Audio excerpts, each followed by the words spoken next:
ንሰበይቱ ካብ ስራሕ ምስ ኣተወት ስራሕ ከም ዘይኸይድ ነገራ እሞ ስንብድ ኢላ ስለምንታይ እንታይ ተረኺቡ እሂ ደኣ ሃንደበት ኢላ ሕቶ ደራረበትሉ። ራስታ እናተገረመ ሎሚ ስራሕ ስለ ዝዘሓለ ኣይትምጻእ ኢሎምኒ ደሓር ከዓ እቲ ሓላፊየ ደው ኢሉ እዩ ነጊርኒ ሳሕቲ ከምኡ የጋጥም እዩ ስለዚ ንሎሚ የዕርፍ በለኒ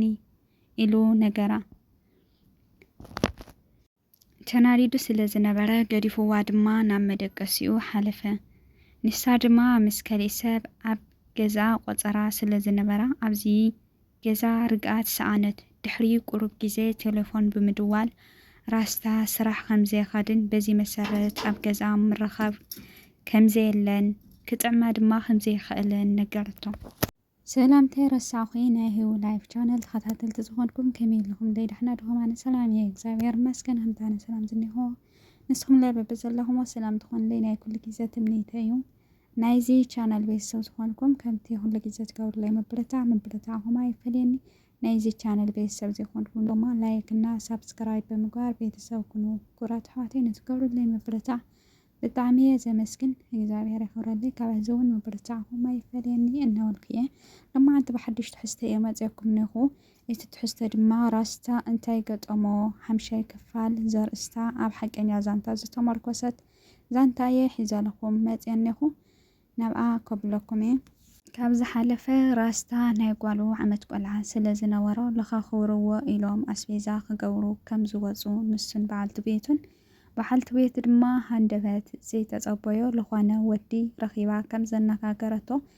ናይ ብስልኪ ክንደዋወል ኢና ዝዓይነቱ ምልክት ከም ዝሃወቶን ተረዲኡ ነይሩ። ራስታ ድማ እዚ ነገርሲ ዓብዪ ሓሳብን ጭንቀትን ፈጢሩሉ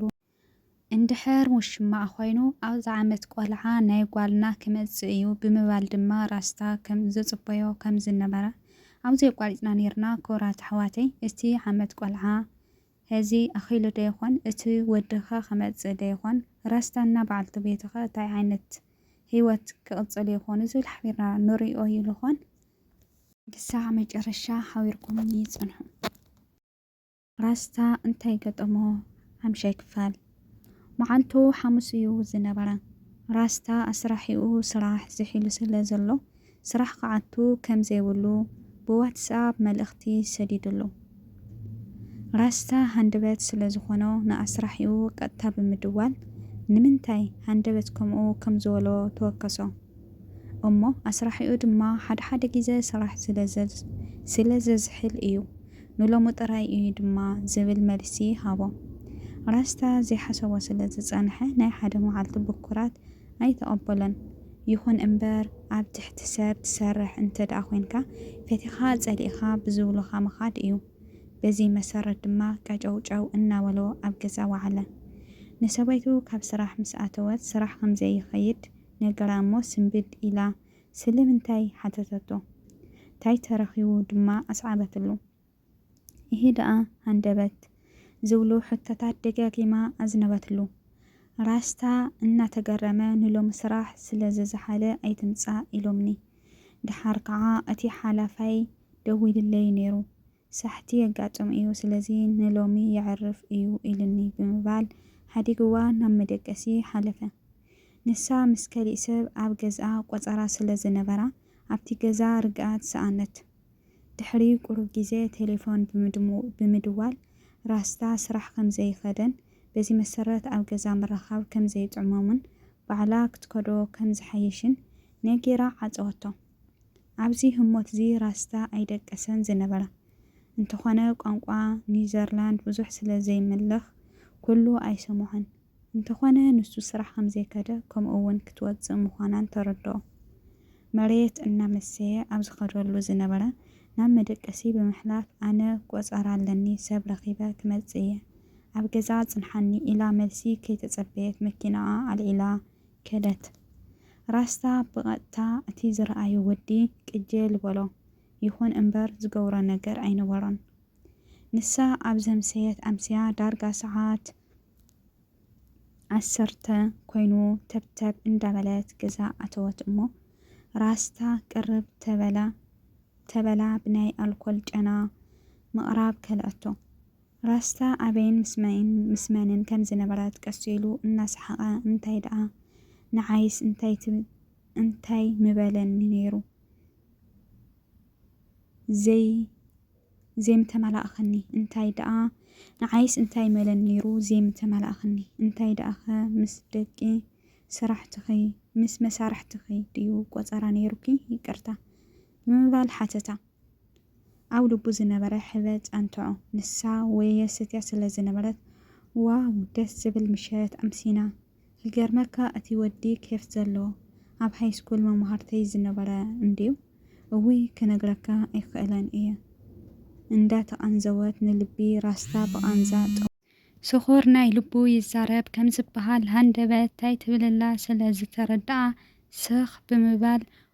ደኺመ ንድቅስ ዶ በለት ደሃይ ናይ ጓላ ከይገበረት ደቂሶም ድማ ዓርቢ ወግሐ እሞ ራስታ ንጓሉ ሒዙ ዝተረፈ ኣስቤዛ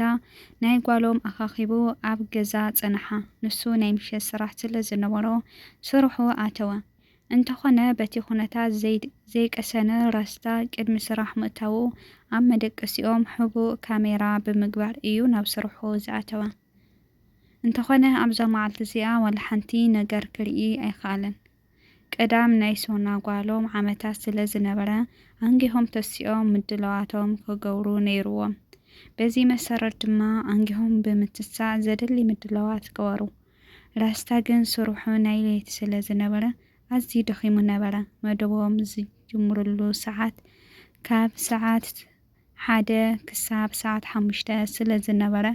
ድሮ ኣጋሽ ክመፁ ጀመሩ እሞ ራስታ ነቲ ኣብ ከተማ ዝረኣየ ወዲ ንምልላይ ስርሐይ ኢሉ ተተሓዞ ገዛ ብኣጋይሽ ዕለቕሊቓ ዳርጋ መብዛሕትኦም ናይታ ኣጋይሽ ነበሩ ናይ ራስታ ግን ሓደ ወዲ ሃገሩና ሓደ መምሃርቱ ጥራይ እዮም ዝነበሩ ራስታ ዘይተፀበዮም ኣዝዮም ብዙሓት ሰባት እዮም ዝመፅዎም እንተኾነ ግን ህዝውን ብዓቕሊ ስቕ በለ እታ እንኮ ምርጫ ዝነበረት ራስታ ሕጂ ዳርጋ ኩሉ ሰብ ኣብ ምፅራሩ እዩ መደብ ተወዲኡ ወዮ ወድስ ኣይመፅን እዩ እናበለ ሃንደበት ማዕፆ ኳሕ ኳሕ በለ ራስታ ክኸፍት እንተኸደ እቲ ዝፈልጦ ገጽ ጎፍ በሎ ራስታ እንታይ ገጠሞ ሻድሻይ ክፋል ይቕፅል ኩራት ተኸታተልተይ መደብ ራስታ እንታይ ገጠሞ ሓምሻይ ክፋል ነዚኣ ትመስል ነይራ ሳብ መጨረሻ ሰማዕኹም ክትኮኑ ወይም ክትሰምዕዋ ተስፋ ናይዚ ቻነል ቤተሰብ ዝኾንኩም ንትገብሩለይ መበረታ ብጣዕሚ እየ ዝመስግን ካብ ህዝውን መበረታዕኹም ኣይፈለየኒ ናብ መሓዙትኩም ናብ ትፈትዎም የዕርክትኩም ሸር ብምግባር ኣካፍልዋ ኢኹም እንተፈቲኹማ ከምኡ ድማ ሃናፀሪእተኹም ኣይፈለየኒ ንዚ ቻነል ሓደሽቲ ዝኾንኩም ድማ ላይክ እና ሳብስክራይብ ብምግባር ቤተሰብ ኩኑ ኩለኩም ፈቱ ኣብ ዝቐፅል ሻድሻይ ክፋል ራስታ እቲ ዝኸፈቶ ወዲ እቲ ውሽማኣ ንሰወይቱ ድዩ ወይስ ከሊእ ሰብ እዩ እንታይ ክፍጠር ይኾን ዝብል